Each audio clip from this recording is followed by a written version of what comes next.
आप देख रहे हैं इसकी स्टडी पॉइंट सिलीगुड़ी और इस वीडियो में हम लोग कवर करने जा रहे हैं model activity task class 10 history को। जी हाँ, जुलाई 2021 में डिस्ट्रीब्यूट किया गया question paper model activity task history class 10 को देखने जा रहे हैं। जैसा कि आप सभी जानते हैं, क्वेश्चन पेपर बांग्ला शिक्षा वेबसाइट पर बांग्ला में और इंग्लिश में अवेलेबल है। हिंदी वर्सन अवेलेबल नहीं है, अपलोड नहीं किया गया है, इसलिए इसकी स्टडी पॉइंट सिलीगुड़ी हिंदी में रूपांतरित करके आपके पास इस क्वेश्चन पेपर का सॉल्यूशन लेकर आ रहा है। आप ध्यान से देखिए क्वेश्चन का हिंदी रूपांतरण और उसका आंसर्स। एक आग्रह है आप लोगों को कि आप अपने दोस्तों क्लासमेट्स को इसकी स्टडी पॉइंट सिलीगुड़ी के वीडियोस को शेयर करें, लाइक करें, और अगर अभी तक आप इसकी स्टडी पॉइंट सिलीगुड़ी को सब्सक्राइब नहीं किए हैं तो तुरंत सब्सक्राइब कर दें। लाइक और शेयर करना बिल्कुल नहीं भूलें। यह रिक्वेस्ट मैं हमेशा की तरह इस बार भी कर रहा हूँ। चलिए बिन समय गंवाएं अब शुरू करते हैं। पहला क्वेश्चन है जिसमें देखिए मैच द कलम दिया गया है। कलम ए को कलम बी से, मतलब स्तंभ क को स्तंभ ख से मिलाना है।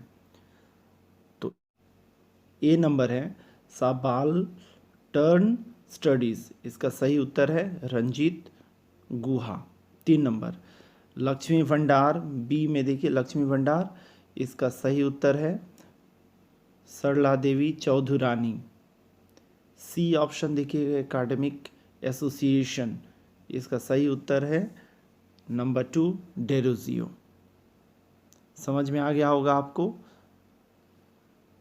क्वेश्चन नंबर 2 को देखिए। आप लोगों की सुविधा के लिए इंग्लिश और हिंदी दोनों को साथ साथ लेकर ही मैं बता रहा हूँ, क्योंकि हिंदी में क्वेश्चन पेपर नहीं रहा है, अभी तक अपलोड नहीं किया गया। इसका हिंदी रूपांतरण आप देख पा रहे हैं, अंग्रेजी का हिंदी रूपांतरण नीचे में ही है, तो काफ़ी हेल्प आपको करेगा। क्वेश्चन नंबर 2 में बोला गया है सही या गलत बताना है। तो ए नंबर में है बंकिम चंद्र चट्टोपाध्याय संवाद प्रभाकर के संपादक थे। तो यह क्या है? गलत है। क्यों? क्योंकि संवाद प्रभाकर के जो संपादक थे वह थे ईश्वर चंद्र गुप्ता। ठीक है, तो इस चीज़ को आप याद करके रखिएगा। इन्होंने जब 1831 में शुरू किया था तो यह वीकली न्यूज़पेपर था, साप्ताहिक समाचार पत्र था, किंतु 1839 से यह बंगाली जो समाचार पत्र था यह साप्ताहिक बन गया। बी नंबर को देखते हैं। रामकृष्ण परमहंस ने सर्वधर्म समन्वय के विचार के प्रतिपादक थे।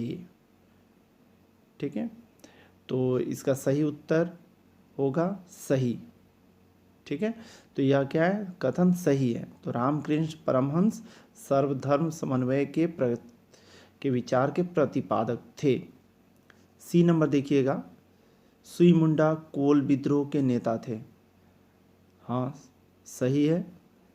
1829 से लेकर 1839 तक कोल रेवेलियन के एक जाने माने लीडर रहे हैं सुई मुंडा। देखिए क्वेश्चन नंबर 3 को देखते हैं। क्वेश्चन नंबर 3 में देखिए, इसमें क्वेश्चन दिया गया है ए नंबर, जिसमें दिया गया है इंटरनेट के 2 लाभ का उल्लेख करें। मतलब एडवांटेजेस बताना है कि क्या लाभ होता है इंटरनेट का। आप जानते हैं इंटरनेट अभी भी आप यूज़ कर रहे हैं, तभी जाके इसको इसकी स्टडी पॉइंट सिलीगुड़ी के वीडियो को देख पा रहे हैं। तो इंटरनेट आपको किस तरह से लाभान्वित करता है यह आप जानते हैं। अब आप हिस्ट्री के रेस्पेक्ट में इसका उपयोग बताइएगा। देखिए इंटरनेट के द्वारा पलक झपकते ही हमें प्राचीन काल से लेकर वर्तमान समय की सारी जानकारियाँ प्राप्त हो जाती हैं। इलेक्ट्रॉनिक क्षेत्र में आए इंटरनेट की क्रांति के द्वारा हमें इतिहास के क्षेत्र में हो रहे नित्य नए शोध कार्यों का पता चलता है। ठीक है, दूसरा पॉइंट आप क्या लिखिएगा? देखिए दूसरा पॉइंट में आप लिखिएगा इंटरनेट ने लोगों के मध्य संचार व्यवस्था को काफ़ी दुरुस्त किया है। सोशल नेटवर्किंग साइट पर करोड़ों लोग एक दूसरे से जुड़े हुए हैं तथा बातों एवं ज्ञान का आदान प्रदान करते हैं तथा इंटरनेट के प्रयोग ने इतिहास के अध्ययन को काफ़ी सरल और सहज बना दिया है। तो इतना पॉइंट, 2 पॉइंट आप लिख लीजिएगा तो काफ़ी है क्वेश्चन नंबर 3 का ए के लिए। आगे बढ़ते हैं, 3 का बी को देखते हैं, जिसमें दिया गया डेविड हेयर क्यों रिमेंबर्ड किए जाते हैं, डेविड हेयर क्यों स्मरणीय हैं। तो देखिए मैंने इस तरह से पॉइंट वाइज तैयार करवाया है। देखिए ध्यान से देख के समझिए कि पॉइंट वाइज अगर आप लिखते हैं तो काफ़ी स्टैंडर्ड आंसर आपका माना जाता है, इसीलिए पॉइंट वाइज लिखा गया। ध्यान से देखिए, डेविड हेयर निम्नलिखित कारणों से स्मरणीय है। स्कॉटलैंड में जन्मे, मतलब डेविड हेयर जो है क्या है, स्कॉटिश हैं, ठीक है। ने ईस्ट इंडिया कंपनी के शासनकाल में भारत में अंग्रेजी शिक्षा के प्रचार प्रसार में महत्वपूर्ण भूमिका का निर्वाह किया। उन्होंने हिंदू कॉलेज की स्थापना के लिए अपनी ज़मीन दान किया। संस्कृत कॉलेज की स्थापना के लिए बड़े ही कम कीमत पर अपनी ज़मीन दे दिया, ठीक है।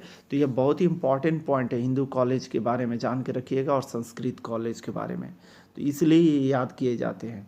केवल यही नहीं है, इसके अलावे भी और भी है, इसलिए मैंने पॉइंट वाइज तैयार किया है। देखिए नंबर 2 देखिए, डेविड हेयर के प्रयास से 6 मई 1817 ईस्वी को स्कूल बुक सोसाइटी की स्थापना हुई, जो अंग्रेजी और बांग्ला साहित्य में पुस्तकों के प्रकाशन में महत्वपूर्ण भूमिका निभाई। अब देखिए अगर स्कूल बुक सोसाइटी नहीं स्थापित होती तो अंग्रेजी और बांग्ला साहित्य में पुस्तकों का जो प्रकाशन था वह उस तरह से स्पीड नहीं होता, मतलब आगे नहीं बढ़ पाता, ठीक है। तो इनका काफ़ी योगदान है बांग्ला साहित्य के पुस्तकों के प्रकाशन में। इसके अलावा 1 सितंबर 1818 को डेविड हेयर ने कलकत्ता स्कूल सोसाइटी की भी स्थापना की। तो इस तरह से आप देख रहे हैं, ये 2 पॉइंट लिख लीजिएगा तो काफ़ी सारा चीज़ इसी में समाहित हो गया है। तो आपका बहुत ही स्टैंडर्ड आंसर यह तैयार हो गया है, ठीक है। उम्मीद कर रहा हूँ आपको समझ में आ रहा होगा। आप लाइक और शेयर करना बिल्कुल नहीं भूलिएगा। इसके स्टडी पॉइंट सिलीगुड़ी हमेशा क्वालिटी वीडियोस के साथ आप लोगों के पास आने की कोशिश करता है और क्वालिटी मटेरियल देता है, तो लाइक और शेयर करना बिल्कुल नहीं भूलिएगा। कमेंट जरूर कीजिएगा कि आपको यह वीडियो कैसा लगा।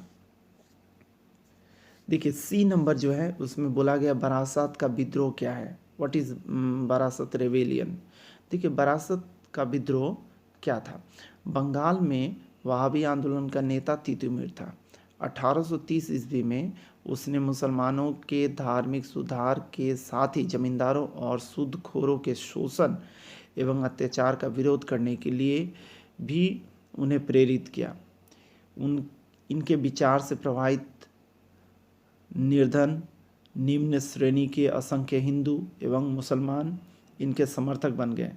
तीतुमीर ने अपने 600 समर्थकों को लेकर बारासात के पास नारकेल बेरिया में या नारकेल बारी में बांस का एक किला बनवाया था और नदियाँ, बारासात और 24 परगना की बहुत सी नील कोठियों और जमींदारों के घरों पर आक्रमण किया। तीतुमीर अंग्रेज़ों के कट्टर विरोधी थे और उन्होंने अंग्रेज़ों के विरुद्ध युद्ध की घोषणा कर दी। 1831 ईस्वी का यह विद्रोह बरासात विद्रोह के नाम से विख्यात है। तो आपको समझ में आ गया मूल बात क्या है। यहाँ पर जैसे सुई मुंडा था, थोड़ी देर पहले आप जान चुके हैं। कोल रेवेलियन उन्होंने क्यों किया, क्योंकि जो भी एजेंट्स थे ईस्ट इंडिया कंपनी के, वे लोग क्या करते थे, बहुत ही एक्सप्लॉयटेशंस करते थे। तो इस कारण से कोल विद्रोह हुआ। काफ़ी हद तक यहाँ पर भी जमींदार थे, सूदखोर थे, वो भी एक्सप्लॉयट करते थे, किंतु इनको काफ़ी मदद मिलता था ईस्ट इंडिया कंपनी से। तो इसीलिए जो लोग थे वो विद्रोह करने के लिए आगे बढ़ गए और उनको तीतुमीर ने, वहाबी आंदोलन का जो नेता थे, उन्होंने भी काफ़ी मोटिवेट किया। इस कारण से इन्होंने बरासात का विद्रोह कर दिया। आगे बढ़ते हैं क्वेश्चन नंबर 4 को, जो लास्ट क्वेश्चन है और काफ़ी इम्पॉर्टेंट क्वेश्चन है, क्योंकि इसको 7 या 8 वाक्य में लिखना है और समझने के बाद ही में आप इसको लिख पाएंगे। देखिए, ओरिएंटल और वेस्टर्न एजुकेशन मतलब प्राच्य या इसको प्राच्यवादी भी बोल सकते हैं, पश्चिमी या पाश्चात्यवादी शिक्षा विवाद का संक्षेप में चर्चा कीजिए। मतलब जो कन्फ्लिक्ट हो रहा था, प्राच्य प्राचीन वाला और पश्चिमी जो शिक्षा था उनके बीच में जो विवाद था उसके बारे में आपको बताना है। 1813 ईस्वी के चार्टर में इस बात की व्यवस्था की गई कि भारत में शिक्षा पर कंपनी 1 लाख रुपए वार्षिक खर्च करे, लेकिन 20 वर्ष तक इस दिशा में कोई कदम नहीं उठाया गया। 1833 ईस्वी में चार्टर में एक बार फिर संसद ने कंपनी को यह निर्देश दिया कि वह 1 लाख रुपए वार्षिक रकम भारत में शिक्षा पर खर्च करे। अब कंपनी इस निर्देश की अवहेलना करने की स्थिति में नहीं थी। इसी चार्टर के मद्देनजर एक समिति का गठन किया गया जो लोक शिक्षा की सामान्य समिति के नाम से जानी जाती है। इस समिति में 10 सदस्य शामिल थे, जिनमें सपरिषद गवर्नर जनरल भी शामिल था। तो देखिए, जो ब्रिटिश कंपनी थी, ईस्ट इंडिया कंपनी, वह भारत में शिक्षा व्यवस्था को लेकर उतनी सजग नहीं थी, आगे बढ़ना नहीं चाहती थी, पैसा खर्च करना नहीं चाहती थी। वह केवल भारत से संपत्ति, कुछ संपत्ति जिसको बोलें, सारे चीज़ को लेकर यहाँ से ढो के लेके चली जाती थी इंग्लैंड। तो जो संसद था इंग्लैंड का, ब्रिटिश शासक जो थे, ठीक है, ग्रेट ब्रिटेन के जो शासक थे, उन्होंने संसद में निर्देश दे दिया कि कंपनी, ईस्ट इंडिया कंपनी शिक्षा के लिए काम करें, किंतु इन्होंने ध्यान नहीं दिया। तो 20 साल के बाद में इनको आगे बढ़ना ही पड़ा। इस समिति के गठन के साथ ही भारत में विचारधारा के आधार पर इस समिति के 10 सदस्यों में 2 दल बन गए। एक दल भारतीय शिक्षा पद्धति और भारतीय भाषाओं की वकालत करता रहा, जबकि दूसरा दल ब्रिटिश भाषा की वकालत कर रहा था। पहला दल प्राच्यवादी या प्राच्य बोला गया है क्वेश्चन में भी, और यहाँ पर भी देख पा रहे हैं आप, जिसको ओरिएंटलिस्ट के नाम से जाना जाता है। इस विचारधारा के समर्थक H.T. Prinsep, H.H. विल्सन थे। इन्होंने हिंदुओं और मुसलमानों के पुराने साहित्यों के पुनरुत्थान को अधिक महत्व दिया। दूसरा दल देखिए आंग्लवादी या एंग्लिसिस्ट के नाम से जाने जाते थे। इस पाश्चात्य या आंग्ल शिक्षा के समर्थक का नेतृत्व मुनरो एल्फिंस्टन ने किया, जिसका समर्थन मैकाले ने भी किया।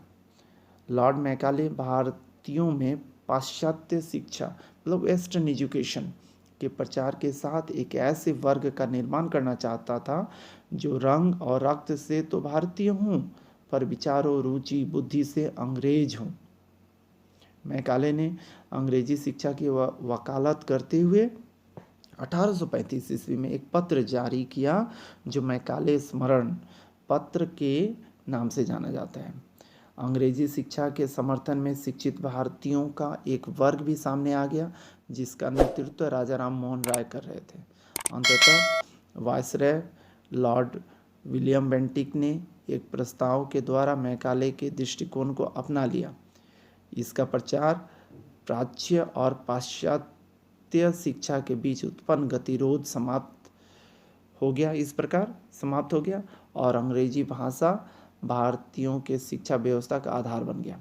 तो आप समझ पा रहे हैं, जो मैकाले थे उनका सोच जो था वही सोच अंग्रेजी शिक्षा की वकालत करता हुआ 1835 में काफ़ी हावी रहा, और विलियम बेंटिक जो थे वायसराय, वो प्रस्ताव लाकर मैकाले के दृष्टिकोण को समर्थन कर दिया, और इस कारण से भारत में जो प्राच्य और पश्चिमी शिक्षा विवाद था उस पर पूर्ण विराम लग गया।